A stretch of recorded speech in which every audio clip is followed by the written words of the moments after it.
We're going to look at how you can actually identify informative trading activity by looking at the tick-by-tick trade level data. We're going to use an algorithm called the bulk volume classification algorithm, which is used to aggregate a number of trades to then understand the trade flow and classify whether there's a predominant buy or sell signal. This could possibly be used for a momentum type indicator or to help market makers understand the risk and how to adjust pricing. So how are we going to get this trade level tick by tick data? Well, we're going to be utilizing the ThetaData API. This is an API where we can get either historical data or stream real-time trades. When you specify the parameters correctly, you can actually get back the last quote at the time of trade, which is really helpful when you're trying to implement some of these algorithms. So let's understand some of the background of this. Why would we care what information-based trading activity is, and why would you need to know about it? Well, essentially, an informed trader is just a trader who knows something, private information, either good news and wants to profit by buying, while traders with bad news will want to profit by selling. So why do we care? Well, essentially, in the market microstructure models, trade data has historically played a very big role in trying to understand and provide a signal for this underlying private information. So for example, the trade imbalance, which is just the difference between the buys and sells, signal that liquidity pressure can lead to subsequent price movements. This can be caused, by example, for an informed trader who knows something transacting in very large volumes in a particular direction. Therefore, it would be very advantageous to be able to detect this informative trading activity, and therefore potentially the market maker or the investor then could adjust their bids, their offers accordingly. So through information detective, one primary goal is obviously to actually understand whether there is informative trading activity, but the other consideration is actually trying to assign for each particular trade whether it was aggressor initiated. So what do we mean by that? We mean, was it initiated by the buyer or the seller? And we would like to know this information because it can be useful in trying to assess trading costs and implementing your trading cost algorithm.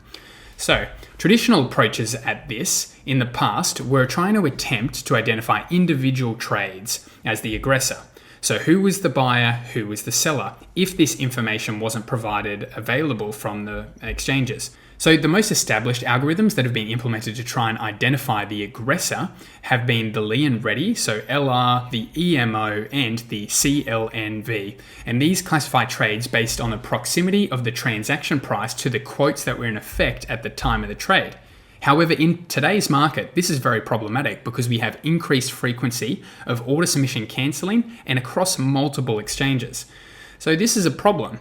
The complication of using these historical algorithms is that it's very difficult to do this in the high frequency world. In a new world of electronic markets, we've got complex order types, we've got market fragmentation where orders are split across exchanges, we've got high frequency order cancellations, we've got complex order execution algorithms which can split parent orders into numerous children and distribute them across different platforms with different order types.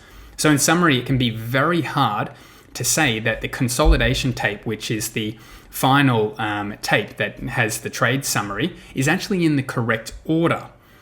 And it's very hard to understand whether, with such high cancellation rates, even one of these papers quotes up to 98%, complicates actually knowing the true actual quotes at the time of historical trades. So trade classification algorithms, of the which that we've just spoke about, that are highly reliant on the order book and the consolidated tape being in the correct sequence, are severely compromised. So they're the rules based on the upticks and the downticks and the proximity to bid and ask quotes because of the high cancellation rates of those orders. So both research papers that I have down in the bottom in the description below have found that the traditional algorithms find that individual trade assessor no longer captures informative based trading. So traditional algorithms fail to explain the dynamics of the spread and price over time, and this suggests that other sources of buying and selling pressure are ignored by these tick-based rules we've just been over. So what's the solution? Well, essentially, Easley et al. Came up with the bulk volume classification algorithm, so BVC, which instead tries to classify these individual trades as aggregated trades by either volume or ticks. And then they're going to infer the buying and selling activities from this collective group. So The BVC algorithm, therefore, focuses on classification of these aggregated trade flows, which is then less dependent on the actual order of the book. So because BVC uses the market maker's aggregated response to the order flow, to infer its informational content, it therefore overcomes these limitations as we've moved into this high-frequency trading world. And both these papers have found that BVC can identify trade aggressors as well as traditional algorithms, and its signed order flow as is the only measure that is reliably related to different liquidity measures such as open interest and spread. So these two papers that I have linked in the description are very informative. I recommend taking a look into it. And also I've put some more research into my Jupyter notebook about the scientific method and the regression that they did to come up with this to prove their hypothesis.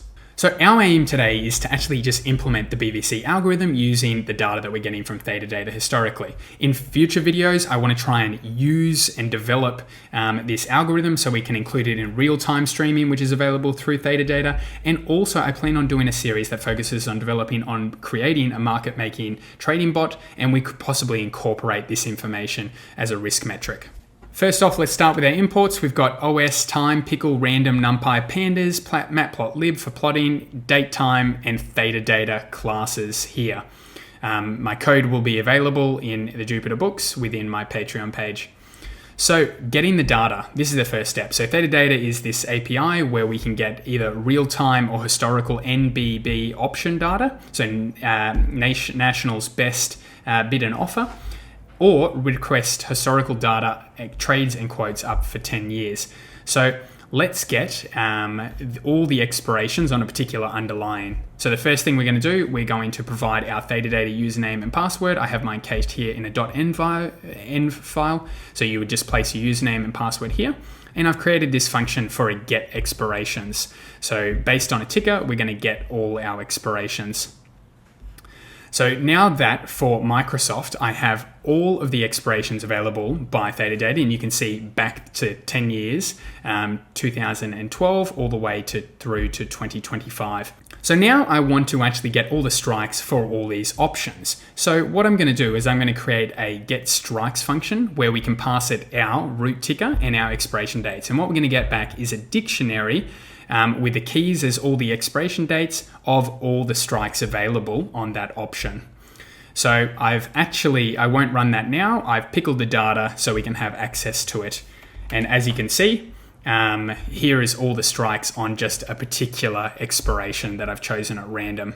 So we have to pre-process the expirations so we can actually just get a subset of the expiration dates. Because ThetaData is very inclusive and it has all the information traded for particular exchanges, we're getting weeklies and less traded options. What we want to do, competitive market makers and primary market makers are mostly going to be on and obliged to show quotes on the actively traded monthly option series. So all I've got here is a function that's going to return the monthly expiration. So the third Friday in every month expiries. So then we get a subset of our expirations back called month expirations.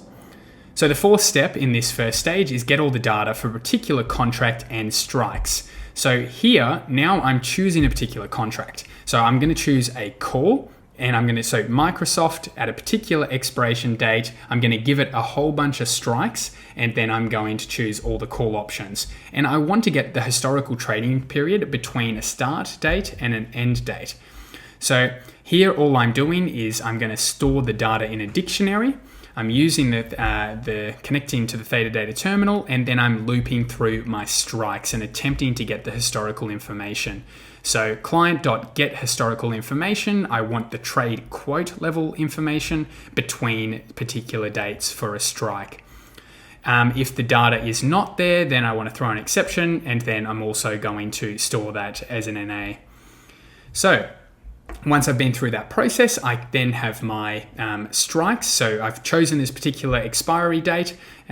So here I've got June the 16th, and here are all my strikes that I've returned information back. So again, I won't execute this. I've pickled the information so we can take a look at all the trade activity. So for all the strikes, you can see here are the number of trades that have been passed. And essentially what I'm going to do, I'm just going to choose the most actively traded one over the last 6 months. And I think it's this one here.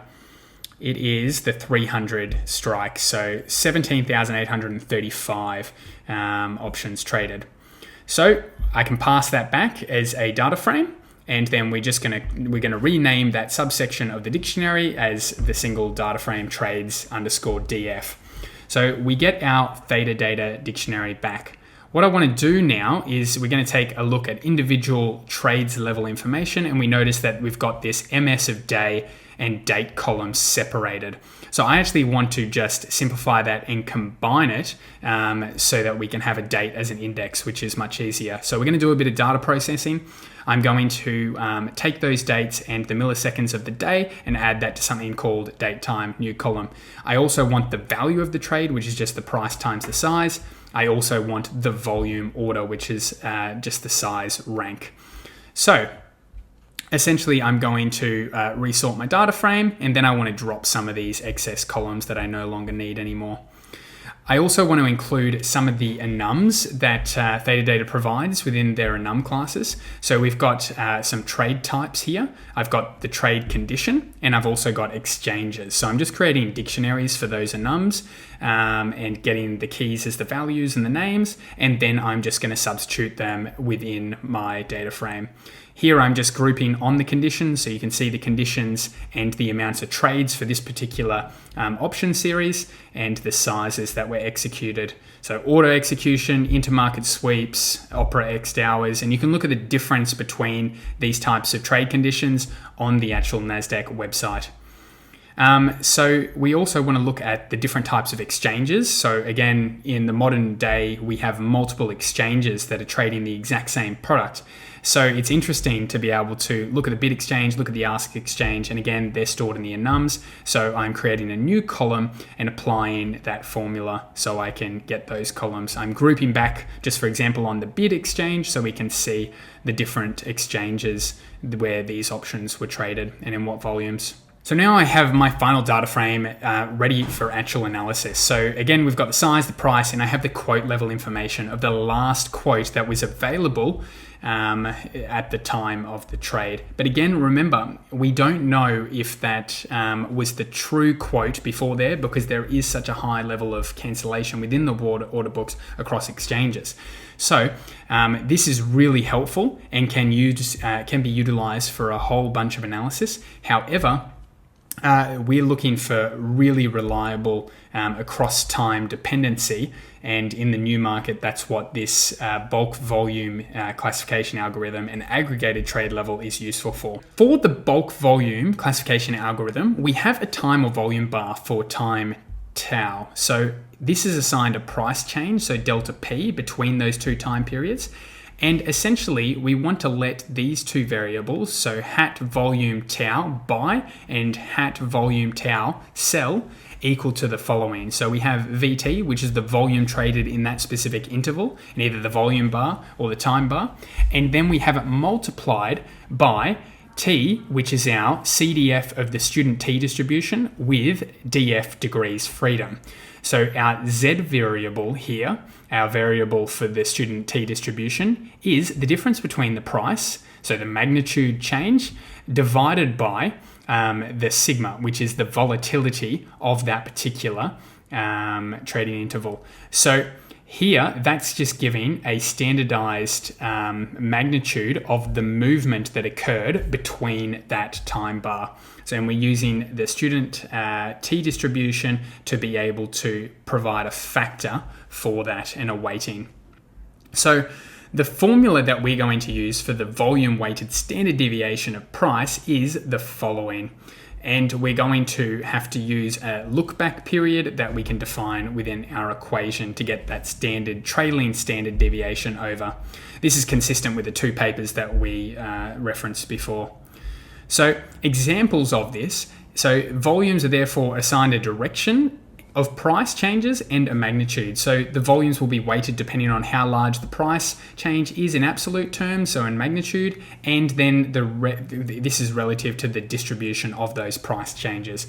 So for example, if we have no price change, then the total volume traded will be equally split between buys and sells.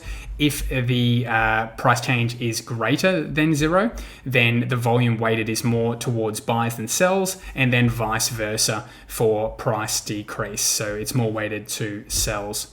So let's look at writing the function and writing the bulk volume classification. So we're going to need that rollback, look back standard deviation. So here we're going to pass the price difference series, and here we're going to have a look back period n.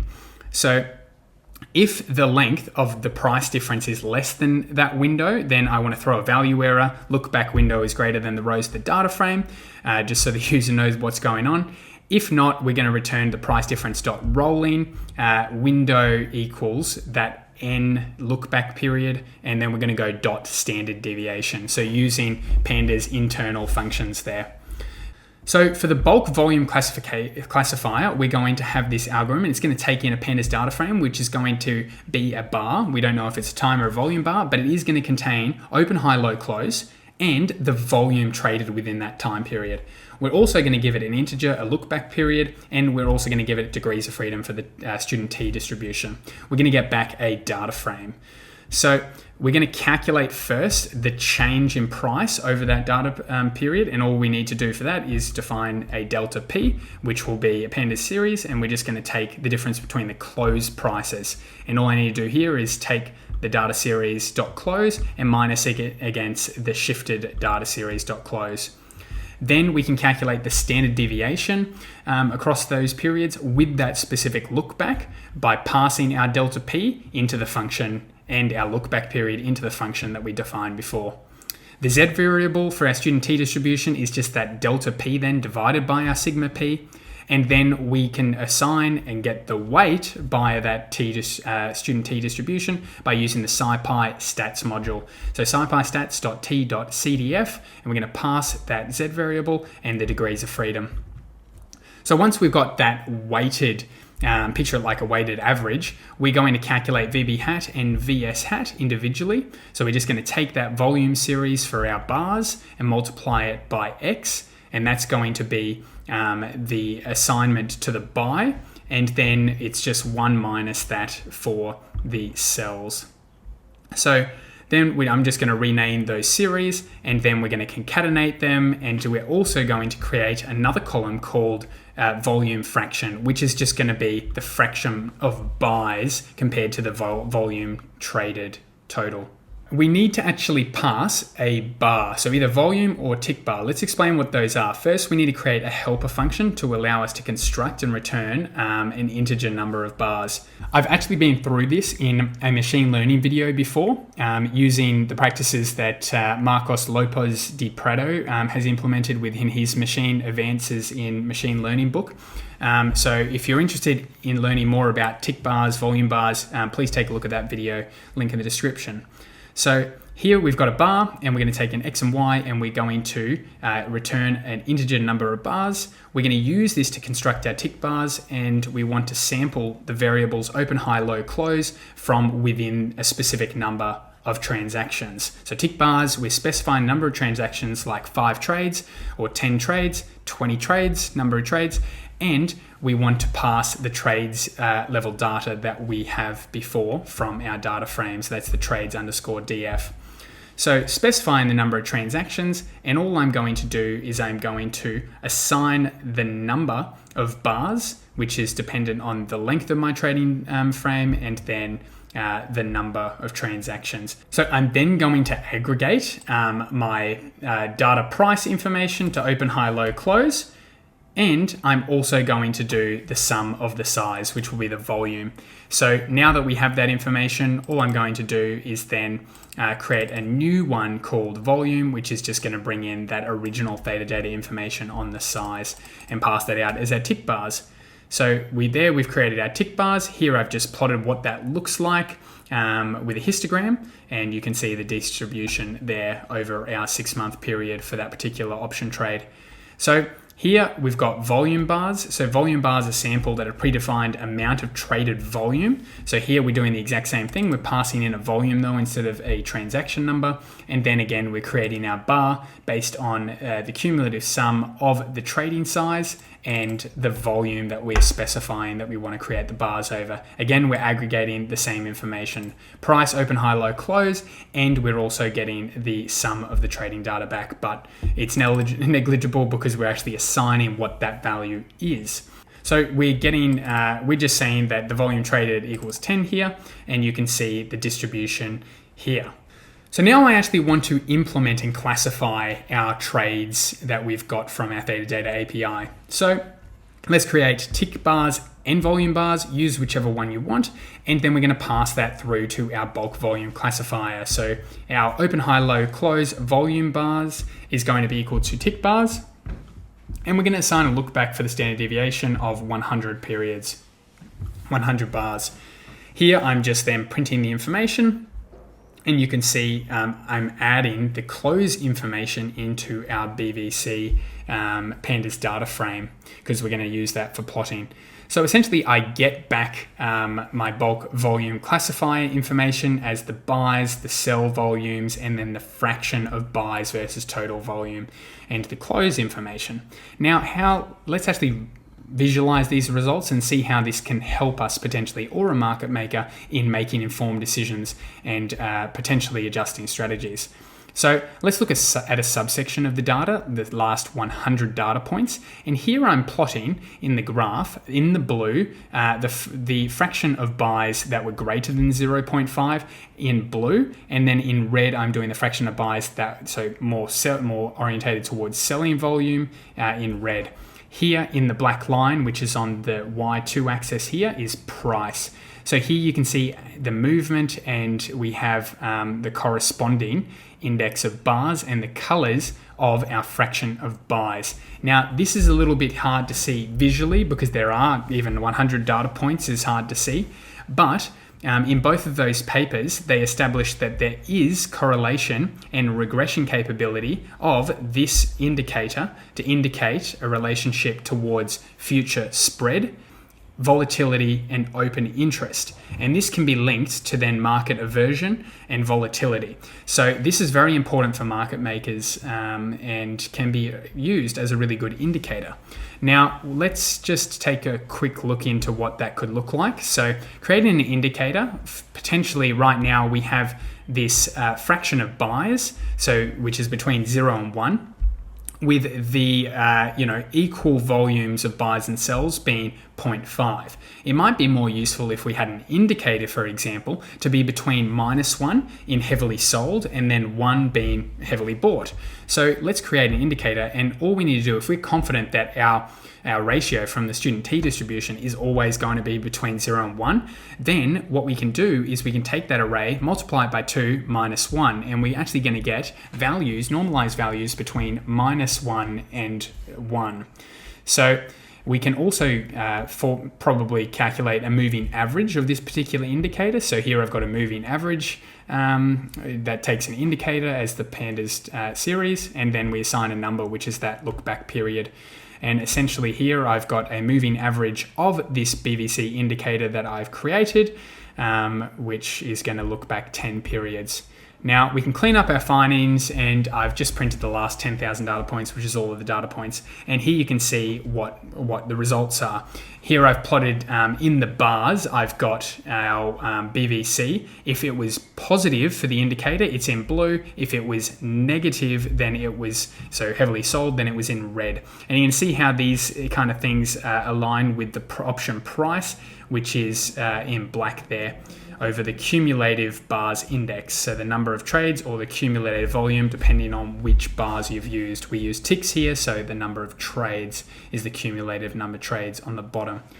So here I've got that moving average, and potentially you could use this moving average in an algorithm which tries to say whether something is really overbought and there's momentum in trading activity, potentially indicating informed trading decisions, and therefore Potentially, if you're a market maker, you might start retreating your bids or offers in correspondence to that, and that's where you see the market spread increase.